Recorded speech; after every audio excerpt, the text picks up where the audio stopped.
इस वक्त की बड़ी खबर आ रही है दोस्तों, आ गई कयामत। वो कयामत जिसका इंतजार कौन कर रहा था आपको पता ही है। आपसी झड़प में विश्व भर के शांतिदूत देश स्वाहा। दुनिया भर में मुस्लिम ब्रदरहुड और उम्माहा की यानी एकजुटता की कस्में खाने वाले देशों का आज सबसे बड़ा सच बेनकाब हो गया। मैं चाहता हूं कि आप इसको अधिक से अधिक शेयर करें। क्यों शेयर करें? क्योंकि ये जो पूरा वर्ल्ड वॉर 3 की तरफ बढ़ रहा है, इसमें जो भारत के रहने वाले मुसलमान हैं उनको पता चलना चाहिए। इसीलिए इस खबर को समंदर की लहरों की तरफ फैला दे दोस्तों। जब तक बात फिलिस्तीन की होती है तो ये सारे देश एक सुर में गाते हैं, लेकिन जब बात खुद के अहंकार और सत्ता के वर्चस्व की आती है तो ये एक दूसरे के खून के प्यासे हो जाते हैं। आप फिलिस्तीन देखिए, गजा, ये सब पर भारत में क्या रिएक्शन रहा बताने की कोई जरूरत नहीं है दोस्तों। साल 2026 में मिडिल ईस्ट यानी खाड़ी देशों का जो आसमान है वो आग उगल रहा है। आज की तारीख में कोई अमेरिका या इजराइल इन पर हमला नहीं कर रहे, बल्कि एक इस्लामिक देश ईरान दूसरे इस्लामिक देश सऊदी अरब यूएई पर विनाशक मिसाइलें दाग रहा है। जिस जमीन में शांति और भाईचारे का पैगाम पूरी दुनिया में बांटा जाता है, आज उसी जमीन पर एक दूसरे को खत्म करने की सबसे भयानक जंग छिड़ गई है। नमस्कार, मैं हूं सौरभ मिश्रा, आप देख रहे हैं ओनली न्यूज 24x7। दोस्तों रुकिए, आज हम करेंगे खाड़ी देशों में मचे इस महायुद्ध का पूरा पोस्टमार्टम। ईरान ने कैसे एक झटके में यूए से लेकर सऊदी अरब तक मिसाइलों की बारिश कर दी। क्यों दुनिया भर में एकजुटता का ढिंडोरा पीटने वाले ये देश आज एक दूसरे को खंडहर बनाने पर तुल गए हैं। दिल थाम कर बैठिए, क्योंकि आज आपको ग्लोबल पॉलिटिक्स का वो नंगा सच दिखने वाला है जिसे बड़े बड़े एजेंडाधारी छिपाने की कोशिश करते हैं। लखनऊ से खबरें आ रही हैं, जम्मू कश्मीर से खबरें आ रही हैं, खेमेनाई के लिए छाती पीटा जा रहा है। बिल्कुल सही, मैंने कुछ गलत कहा नहीं दोस्तों। अब सुनिए सबसे बड़ी सच्चाई जो देश के अल्पसंख्यकों को जानना चाहिए। दोस्तों सबसे पहले जरा हमले का स्केल समझिए।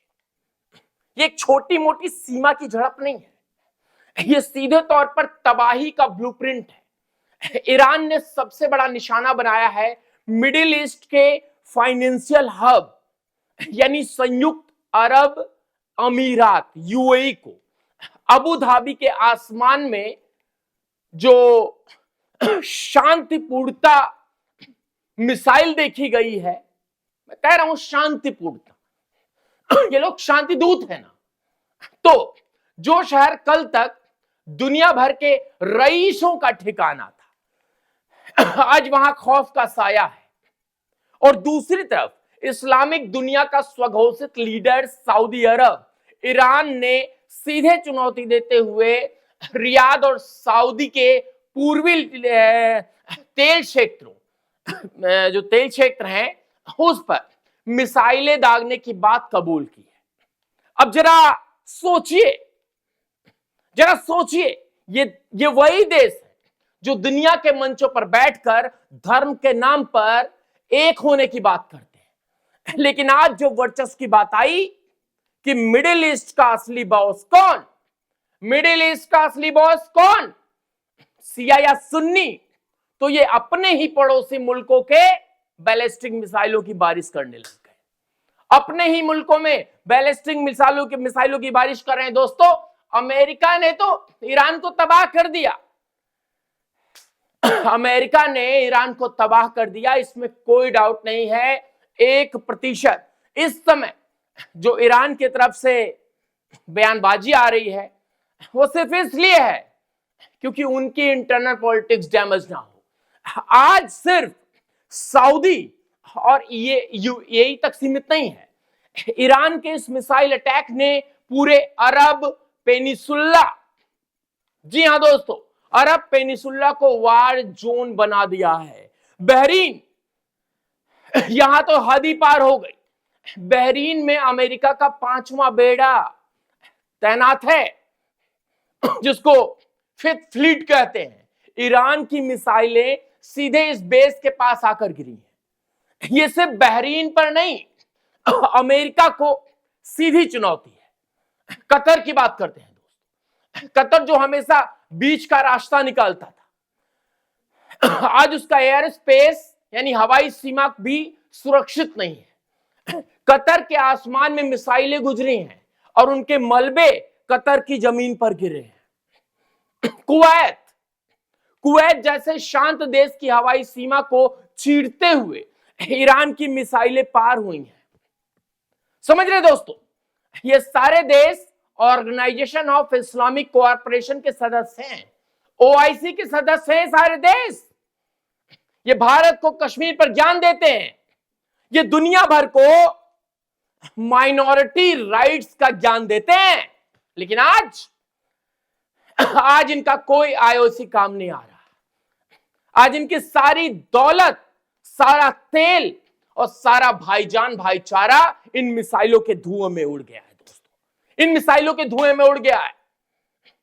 टूट गई है एकजुटता का भ्रम, टूट गया है एकजुटता का भ्रम। और आज अगर इस देश का अल्पसंख्यक नहीं जागा, क्या जागेगा? हो सकता है ये लोग भी यही करें। दोस्तों, आज के इस एपिसोड का सबसे बड़ा टेकवे क्या है पता है? वो नैरेटिव जो सालों से हमारे और आपके दिमाग में भरा जा रहा था, आज वो चकनाचूर हो गया। कहा जाता है कि इस्लामिक देश एक हैं, एक उम्मा है, लेकिन जब बात खुद के अस्तित्व पर आती है तो कोई उम्मा नहीं बचता, कोई उम्मा नहीं बचता दोस्तों। ईरान शिया वर्चस्व चाहता है, ईरान शिया वर्चस्व चाहता है, सऊदी अरब सुन्नी वर्चस्व चाहता है। समझ रहे हैं? दुनिया भर में जब ये एक अल्पसंख्यक के रूप में होते हैं तो बड़ी बड़ी बातें करते हैं, लेकिन जब ये अपने ही गण में अपने ही लोगों के बीच होते हैं तो सस्ता तेल और पावर के लिए खुद ही अपने सबसे बड़े दुश्मन बन जाते हैं। आज मिडिल ईस्ट की तबाही इस बात का सबूत है कि कट्टरता और साम्राज्यवाद की भूख कभी शांति नहीं ला सकती। चाहे आप कितने भी अमीर क्यों ना हो जाएं, कितने भी पैसे वाले क्यों ना हो जाएं, कितने ही वर्चस्ववादी क्यों ना हो जाएं, नहीं होगा। अब सबसे बड़ा सवाल, भारत का क्या होगा? दोस्तों, हमारे लाखों भारतीय भाई बहन यूएई, सऊदी अरब और कुवैत में काम करते हैं। इसके अलावा हमारा पेट्रोल डीजल की कीमतें इन खाड़ी देशों पर निर्भर करती हैं। अगर ये आग और भड़कती है तो पूरी दुनिया के साथ साथ भारत में भी महंगाई का बम फूट सकता है। लेकिन एक बात तय है, भारत की विदेश नीति ने हमेशा यह साबित किया, खासकर नरेंद्र दामोदर दास मोदी हमेशा यह साबित किया है कि हम किसी की आपसी लड़ाई का हिस्सा नहीं है। लेकिन आज जो देश कल तक हमें मानवाधिकार का ज्ञान दे रहे थे, आज उनके खुद के घर कांच के साबित हुए और टूटकर चकनाचूर होकर बिखर गए। दोस्तों, आपकी इस महायुद्ध पर क्या राय है? क्या आपको भी लगता है कि मुस्लिम ब्रदरहुड का जो ढिंढोरा पीटा जाता है वो ईरान के इन हमलों के बाद पूरी तरह से एक्सपोज हो गया? कमेंट्स बॉक्स में अपनी राय जरूर लिखें और वीडियो को हर ग्रुप में शेयर करें ताकि ग्लोबल पॉलिटिक्स का कड़वा सच दुनिया के सामने आ सके। आप देख रहे थे ओनली न्यूज 24x7। मैं हूं सौरभ मिश्रा। जय हिंद, जय भारत, वंदे मातरम। और विश्व भर में जो हमारे देश के लोग हैं, ये जो आपके खाड़ी देशों में हैं, गल्फ में हैं, मैं उनसे अगर हमारी वीडियो देख रहे हैं, हाथ जोड़कर मैं गुजारिश करूंगा, प्लीज आप लोग सेफ रहें, बंकरों का प्रयोग करें। जब भी युद्ध सायरन बजता है तो आप अपने को बचाते हुए उचित कदम उठाएं। बने रहिए। बहुत बहुत